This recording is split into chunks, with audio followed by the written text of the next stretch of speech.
नमस्कार। फिर से स्वागत है आपका अपनी क्लासेज में और अपने सब्जेक्ट वर्ब एग्रीमेंट को कंटिन्यू कर रहे थे। तो आज देखते हैं, अपने पीछे क्लासेज में ये भी देख लिया था कि सब्जेक्ट वर्ब एग्रीमेंट में सब्जेक्ट और वर्ब एक दूसरे से एग्री होते हैं। यानी अगर सब्जेक्ट सिंगुलर है तो वर्ब भी सिंगुलर आएगी, और सब्जेक्ट अगर प्लुरल है तो वर्ब भी प्लुरल आती है। यानी कि ये अपने पिछली क्लास में पढ़ लिया था, सिंगुलर अगर सब्जेक्ट है तो उसके साथ वर्ब भी क्या आएगी, सिंगुलर। सिंगुलर सब्जेक्ट के साथ सिंगुलर वर्ब का यूज़ किया जाता है। जैसे सिंगुलर सब्जेक्ट भी अपने देख लिए थे, नाउन और प्रोनाउन बने तो कैसे पहचानते हैं। जैसे प्रोनाउन में ही, शी, इट, अगर ये है तो ये सिंगुलर होते हैं। इनके साथ इज आर में से लगाना हो तो इज लगता है। और इसके अलावा किसी का नेम आ जाए, जैसे काव्या, श्याम, राम, ये नेम कोई भी नेम हो, किसी की कोई संस्था का नाम हो, चाहे इंस्टीट्यूट हो, कोई स्कूल का नाम हो, तो उसे भी सिंगुलर मानते हैं, तो उसके साथ भी वर्ब सिंगुलर ही आती है। इसी तरह और नाउन ले लें, जैसे चाइल्ड का मतलब बच्चा, इसी तरह काऊ, इसी तरह वाटर, ये सारी नाउन्स सिंगुलर है, तो इनके साथ वर्ब भी सिंगुलर। जैसे इज आर या वोज वर्ब में से भरना हो तो वर्ब आपने देख ली थी, जिनके पीछे एस या ई एस लगे वो वर्ब सिंगुलर होती है। और अब जो प्लुरल होता है सब्जेक्ट, उसके साथ वर्ब भी प्लुरल यूज करते हैं हम। अगर सब्जेक्ट प्लुरल है तो वर्ब भी प्लुरल। और ये भी देख लिया था कि अपने यू, यानी वी, यू और दे, तीन प्रोनाउन हैं जो प्लुरल होते हैं। इनके साथ इज और आर में से भरना है तो आर भरेंगे। और बाकी जैसे इसी चाइल्ड का अगर बनाए अपने प्लुरल तो चाइल्ड का आर यहाँ लगा दिया, चिल्ड्रन, ये प्लुरल हो गया तो इसके साथ इज आर में से आर लगेगा। इसी तरह काऊ का काउज एस लगा दिया, तो नाउन के साथ अगर एस या ई एस लगाते हैं तो वो प्लुरल हो जाता है, और वर्ब के साथ एस या ई एस लगाते हैं तो वो सिंगुलर हो जाता है। ये अपने पहले भी देख रखा है, तो इसके साथ प्लुरल वर्ब यूज होगी। इसी तरह अगर पीपल, तो इसके साथ भी प्लुरल वर्ब यूज होगी, प्लुरल के साथ प्लुरल। ये अपने पिछली क्लास में देख भी लिया था। इसके अलावा आपने आई को भी देखा था कि आई के साथ हेज नहीं लगता, हेव लगता है। आई के साथ डू डज में से डज नहीं लगता, डू लगता है, क्योंकि ऐसे ही इस वो अपने साथ नहीं लेता। आई के साथ इज आर एम में से एम लेता है, ए एम, इज और आर नहीं लेता। इसी तरह आई वोज वर्ब में से वोज लेता है, यहाँ आकर सिंगुलर ले लेता है वोज वाला। और आई के साथ अगर कोई वर्ब यूज करनी हो, मेन वर्ब, तो उसके साथ एस या एस नहीं लगाते, क्योंकि ये एस या एस नहीं लेता। अगर स्पीक या स्पीक्स वर्ब में से भरनी हो तो यहाँ आई के साथ क्या आएगी, क्योंकि आई अपने साथ एस या एस वाली वर्ब नहीं लेता, तो स्पीक यूज करें। यानी आई हेव लेता है, हेज नहीं लेता। आई डू डज में से डू लेता है। आई इज आर एम में से एम लेता है। आई वोज लेता है। आई स्पीक लेता है, यानी एस या एस नहीं लगाता मेन वर्ब के साथ। आई स्पीक, ये तो अपने पिछली क्लासेस में देख ही लिया था। अब अपने कुछ और देखते हैं, जैसे अगर नाउन या प्रोनाउन, नाउन देख लिए, नाउन किसी का नाम हो उसे नाउन बोलते हैं। प्रोनाउन मतलब I, we, you, he, she, it, they, वो वाले। और उनके बाद प्लस में एंड आ जाए, बीच में एंड हो, और उसके बाद एक और नाउन या प्रोनाउन दे रखा हो, यानी दोनों तरफ नाउन या प्रोनाउन हो, इधर भी नाउन हो, इधर भी नाउन हो। इधर अगर प्रोनाउन है तो इधर नाउन या प्रोनाउन कुछ भी हो सकता है दोनों में से। बीच में जो कंजक्शन आई है वो एंड हो, यानी जो कंडक्टर है वो एंड हो, और दोनों यूनिटी का बोध नहीं करा रहे हो, यानी यूनिटी नहीं हो, दोनों के अंदर नो यूनिटी हो। यूनिटी नहीं होनी चाहिए। यूनिटी का मतलब एक ही इकाई का बोध नहीं करा रहे हो, अलग अलग सेंस का बोध करा रहे हो। यानी ये वाला नाउन या प्रोनाउन कुछ अलग बता रहा हो, ये वाला अलग हो, और बीच में एंड हो, और यूनिटी भी नहीं हो, तो वहाँ अपने प्लुरल वर्ब का यूज करते हैं। प्लुरल वर्ब आती है, यानी कि अगर इधर भी नाउन या प्रोनाउन है और इधर भी नाउन या प्रोनाउन है, यानी दो सब्जेक्ट हो गए, बीच में एंड दे रखा हो और दोनों यूनिटी नहीं बताते हो, तो वहाँ प्लूरल वर्ब का यूज करते हैं। जैसे राम एंड श्याम, यहाँ एंड है, अपने को पता चल गया। आगे वर्ब भरनी है इज और में से। आगे सेंटेंस कुछ भी हो, लेकिन अपने को तो वर्ब से मतलब होता है, सब्जेक्ट वर्ब एग्रीमेंट में।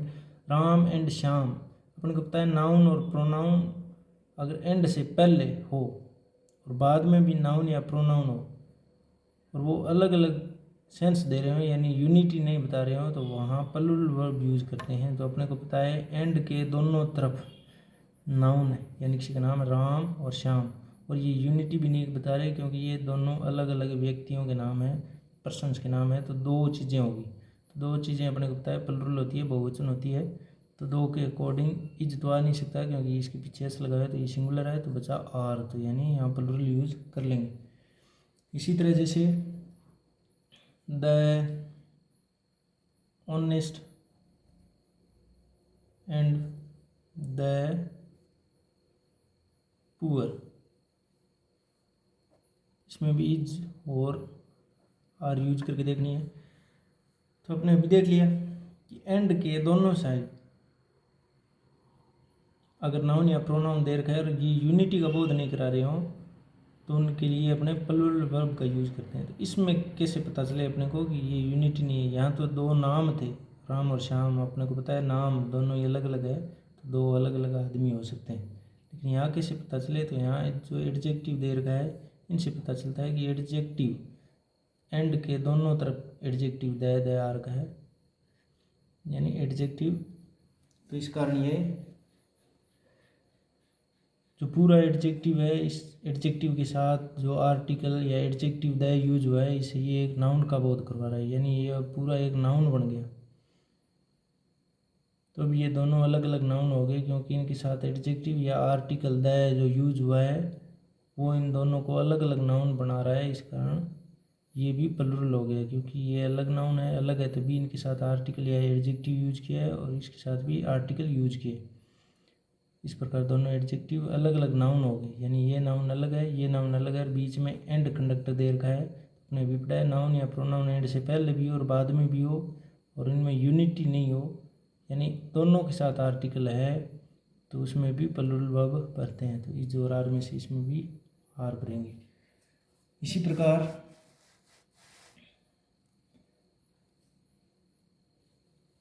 अगर एंड कंडक्टर है और इसके पहले भी नाउन हो, नाउन या प्रोनाउन हो, उसके बाद भी नाउन या प्रोनाउन हो, लेकिन ये दोनों यूनिटी का बोध करा रहे हो, यानी यूनिटी मतलब एक इकाई का बोध करा रहे हो, एक इकाई को बता रहे हो, एक इकाई की तरह यूज हो रहा है, तो इनके लिए वर्ब यूज करेंगे, वो सिंगुलर वर्ब का यूज करते हैं। अगर एंड दे रखा है और इसके दोनों तरफ नाउन या प्रोनाउन यानी दो सब्जेक्ट आ रखे हैं, लेकिन वो दोनों ही एक इकाई का बोध करवा रहे हैं, तो उनके साथ अपने वर्ब यूज करते हैं, वो सिंगुलर वर्ब का यूज करते हैं। अभी तो अपने देखा था कि एंड के पहले और बाद में दोनों तरफ नाउन प्रोनाउन हो तो प्लूरल वर्ब करते हैं। तो वो अपने यहाँ ये भी देखा था कि वहाँ यूनिटी नहीं होनी चाहिए। यूनिटी का मतलब राम और श्याम एक इकाई नहीं है, ये दो अलग अलग इकाई हैं, यानी दो आदमी। इसी तरह the honest and the poor, इसे कैसे पता चला? क्योंकि इसके दोनों साइड आर्टिकल लगाए हुए हैं, यानी इसके पहले भी आर्टिकल है और इसके पहले भी आर्टिकल का यूज किया गया है, तो इस कारण ये भी अलग अलग इकाई होगी, तो एक ही चीज़ नहीं है, इस कारण इनके साथ भी एक से ज़्यादा चीज़ है, इस कारण ये प्लूरल होगी, तो आर लगा दिया। अब इसमें अपने देख रहे हैं कि एंड हो लेकिन इनके पहले भी नाउन प्रोनाउन हो और उसके बाद भी नाउन एंड प्रोनाउन हो, लेकिन वो दोनों यूनिटी का बोध करा रहे हो, वहाँ सिंगुलर वर्ब का यूज करते हैं। जैसे एग्जांपल देखते हैं तो समझ में आएगा। Bread and butter good breakfast, तो इसमें इज या आर में से यूज करना है अपने को। तो bread and butter a good breakfast, यानी यहाँ ब्रेकफास्ट की बात हो रही है, डिश की बात हो रही है, लंच की बात हो रही है कोई, यानी डिश है ब्रेकफास्ट है। और इससे पहले अपने को यहाँ भी पता चल रहा है कि ए आ गया, और ए का यूज सिंगुलर के साथ ए एन का यूज किया जाता है। वैसे भी ब्रेड एंड बटर ये एंड से जुड़े हुए तो हैं, लेकिन ब्रेड और बटर जो ब्रेकफास्ट डिश के रूप में काम लेते हैं, तो ब्रेड के ऊपर बटर लगाया जाता है। तो उसी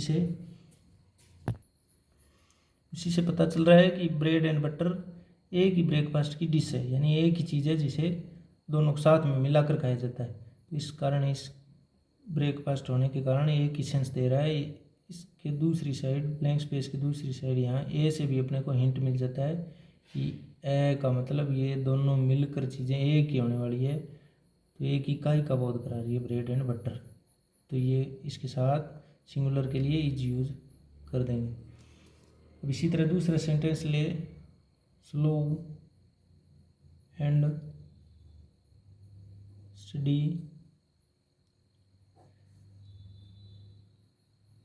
विन या विंस द रेस। तो इसमें भर के देखें तो एंड आगे आपने को पता चल गया कि एंड है, तो एंड के दोनों तरफ नाउन या प्रोनाउन होना चाहिए। तो इसके पहले स्लो एंड स्टडी दो वर्ड आए हैं,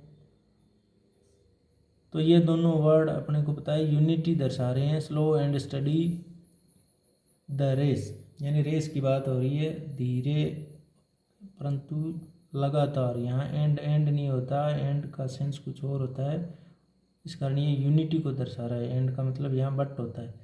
स्लो एंड स्टडी यानी लगातार, धीरे ही क्यों ना, लेकिन होनी लगातार चाहिए, जिससे अपने रेस जीत सकते हैं। ये मोरल भी है। तो यहाँ सिंगुलर इनमें से विन और विंस में से सिंगुलर कौन सी होती है, जिसके पीछे एस हो, तो यहाँ विंस यूज कर देंगे, क्योंकि स्लो एंड स्टडी क्या है, ये सिंगुलर सब्जेक्ट का काम कर रही है। इसमें एंड आने के बाद भी अपने प्लूरल वर्ब का यूज नहीं करें, क्योंकि अपने देख लिया नाउन और प्रोनाउन हो एंड के पहले भी और बाद में भी, ये यूनिटी को बता रही है। तो ये यूनिटी को बता रहा है, यानी एक ही चीज़ को बता रहा है, इस रेस की विशेषता को बता रहा है। इस कारण ये एक इकाई का काम कर रही है, इसलिए इसके साथ वर्ब भी सिंगुलर यूज कर दी। और सिंगुलर वर्ब अपने को पता है इन दोनों में से जिसके पीछे है सो उसे सिंगुलर वर्ब कहते हैं। ये सिंगुलर वर्ब। आशा करते हैं आपको समझ में आई हो। समझ में आई तो लाइक शेयर सब्सक्राइब ज़रूर करें, बताएं ज़रूर, कमेंट करें। धन्यवाद।